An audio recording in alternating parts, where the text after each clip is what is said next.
Today let's do the lesson The Spirit of the Sal Tree. In this lesson we come to know how the spirit of the sal tree saves itself and the other small shooting sal trees from being cut. Once upon a time, a king of North India wanted to build a palace more remarkable and special than any other in the country. He wanted to do this without great expense and trouble.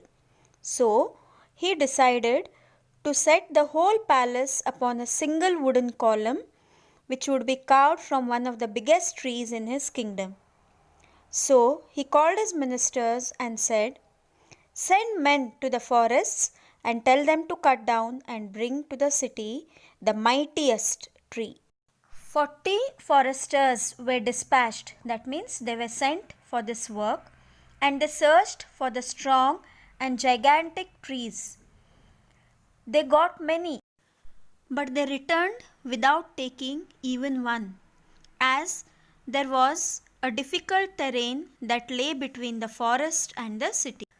Difficult terrain means a large mass of land between the forest and the city. So here, because of this terrain, the foresters were unable to bring the mightiest trees from there to the king's palace. The king heard this. He sent the foresters again and he said, "Try to bring the trees by means of horses." But the foresters said, "Horses cannot move such mighty trees even an inch." He said, "Use bullocks to bring them."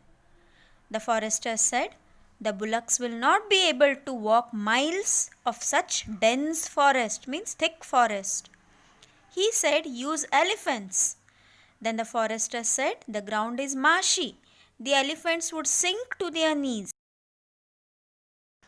The king was angry and he said to the foresters, "If you cannot bring such a tree from the forest, then find it from the village parks." And the foresters found such a tree in the village parks. It was a sal tree.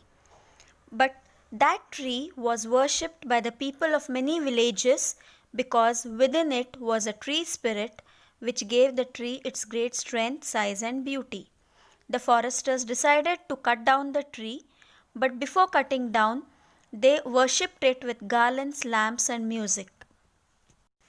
The spirit of the sal tree heard what the foresters had decided, and as the foresters left, the leaves and the branches rustled among themselves and spoke that if they fall, the small sal trees under them will also be crushed to death, which are their children.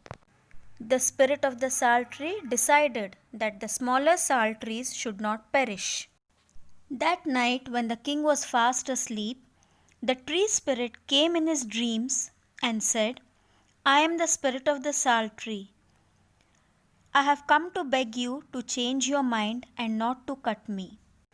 The king did not agree and grumbled and said that he would not spare. The sal tree said, "If it is so, then I request you to cut me into three parts. First my head, then the middle part which has the branches, and then the base which has the heaviest and knottiest of my limbs." The king said, "This is a strange request. Why do you desire to suffer 3 times? If you are cut once, you will suffer pain only once. But why do you want to suffer 3 times?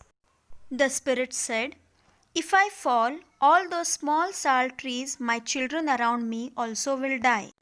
If I am cut with one stroke, my weight will crush all my children to death. But if I am cut 3 times, I suffer.